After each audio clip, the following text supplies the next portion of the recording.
María Eugenia Talerico, es candidata a diputada de Juntos por el Cambio, es abogada, experta en integridad financiera. Buen día, María Eugenia, ¿cómo estás? Hola, buenos días, ¿cómo están ustedes? Bien, bien, muy bien, muy bien. ¿Qué es integridad financiera?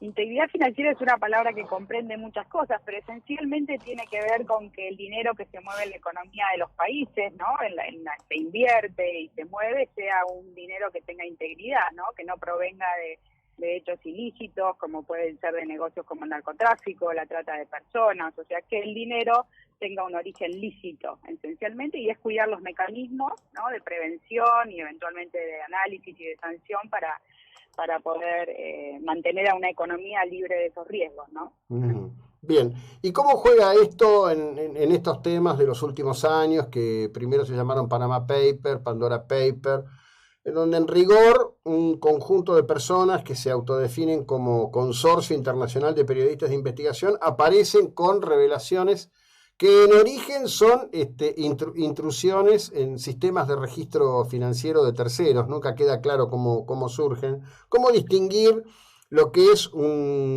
digamos, un blanqueo de dinero ilegal de lo que es una custodia de patrimonio propio en terceros países, como pasa, digamos, no solo con los argentinos, sino con ciudadanos Sí, de todo el mundo, en definitiva, ¿no? sí, tal cual. Primero decir que hay un poco de estigmatización de compañías offshore, como se las llaman, o compañías en paraísos fiscales, que son lugares donde obviamente uno tiene algún resguardo a veces de la identidad, por lo menos en lo formal, porque hoy los países están cada vez más obligados a decir y a conservar quiénes son los beneficiarios finales. Por eso, cuando viste que con los escándalos de Panamá o de Pandora Papers, ahora sabemos quiénes son los dueños, ¿no? Y Ujú. eso es porque hay unas normativas de transparencia lideradas por la OCDE, por GAFI y organismos internacionales que van llevando a los países hacia esa mayor transparencia, o por lo menos tener los beneficiarios finales registrados y disponibles en los países para los reguladores. Ahora, digo estigmatización porque obviamente han sido aprovechados esos vehículos jurídicos que tienen un sentido de estructuraciones financieras alrededor del mundo legítimas, pero que muchas veces son aprovechadas por esta situación de que es difícil acceder a los beneficiarios finales por personas que primero quieran estar evadiendo impuestos a sus países, ¿no? Las personas crean compañías de afuera para sacar dinero que probablemente esté por fuera del radar de los fiscos, y después obviamente para encubrir propiedades, como era el caso de paradigmático del secretario privado del patrimonio Kirchner. Ujú. Ustedes sabrán, Daniel Muñoz, los 70 millones de dólares invertidos en Estados Unidos, no fue Muñoz con una valija a desembolsar 70 millones de dólares. Ese dinero desembarcó en Estados Unidos a partir de un entramado societario muy complejo, que lo que es justamente preguntabas por integridad financiera, el entramado tiende a darle apariencia de licitud. Pero bueno, ahí tenés un montón de jurisdicciones donde algunas sociedades encubren o es muy difícil llegar a los verdaderos dueños. Ahora estamos viendo las revelaciones que están sucediendo. Quiero contar que cuando fui vicepresidente de la UIF, muchos de las personas que hoy están surgiendo en Pandora Papers habían blanqueado, en el proceso de blanqueo que hubo Ujú. en el gobierno del expresidente Macri, habían blanqueado estas compañías al fisco argentino, ¿sí? Con lo cual, y eso nos llevó a nosotros en su momento, la causa de los cuadernos, donde muchos de estos empresarios aparecían con cuentas blanqueadas, porque el blanqueo había sido anterior a las revelaciones de los cuadernos, ¿no? Ujú. Entonces los empresarios habían blanqueado compañías que cuando estalla el caso de los cuadernos resulta que en muchos casos habían sido creadas en modo concomitante con las coimas, los bolsos y todo lo que sucedió y reveló cuadernos.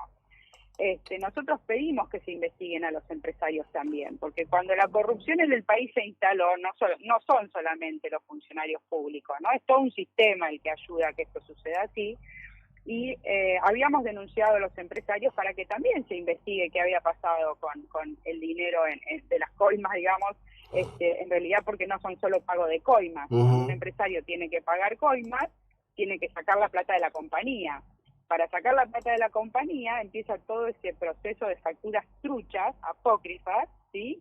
porque ¿cómo sacás plata de una compañía? Contra una factura. Entonces, esa factura, si son para pagar coimas, nadie está facturando eso. Eso, entonces, es un proceso todo ilegítimo y de documentación apócrifa.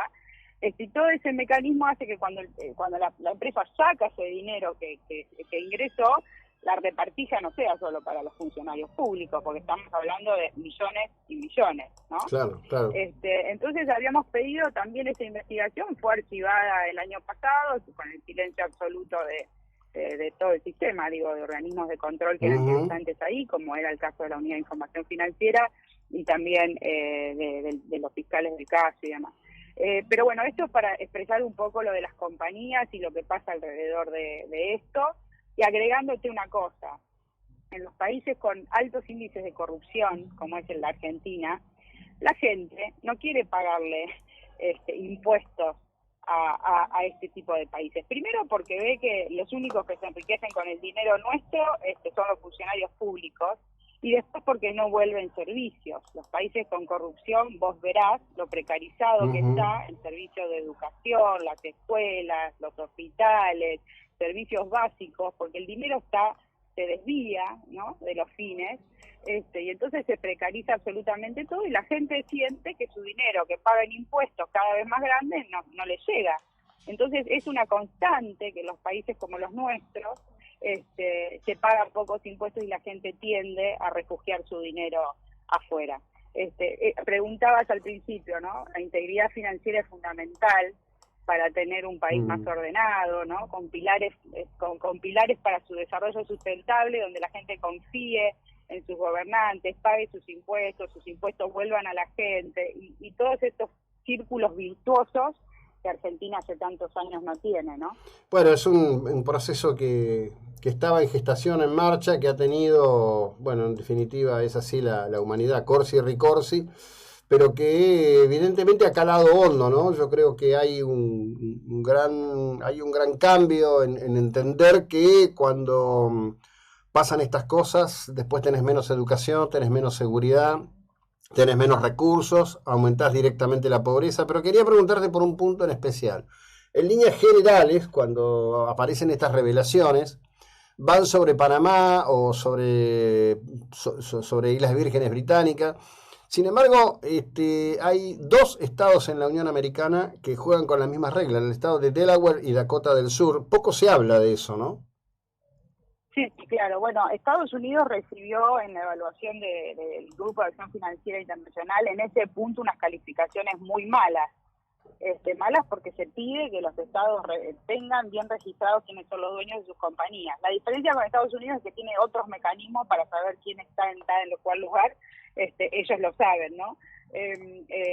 Pero sí, claro, Estados Unidos tiene estados que han dado una muy mala calificación porque tienen este tipo de compañías y de sociedades que el mundo está tendiendo a no tener, pero que siempre tenés los países que las refugian y las tienen. Insisto que no necesariamente son ilícitas, pero que sí en los entramados de corrupción aparecen estas jurisdicciones, obviamente, porque es más difícil acceder a la información.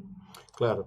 Bueno, desde ya muchísimas gracias por estos minutos e ilustrarnos sobre este tema que creo que cada día es más sencillo de comprender, pero que hay que hacer un esfuerzo comunicacional para poder abordarlo y que sea parte de la conciencia colectiva. Muy amable, María Eugenia, que tengas un buen día.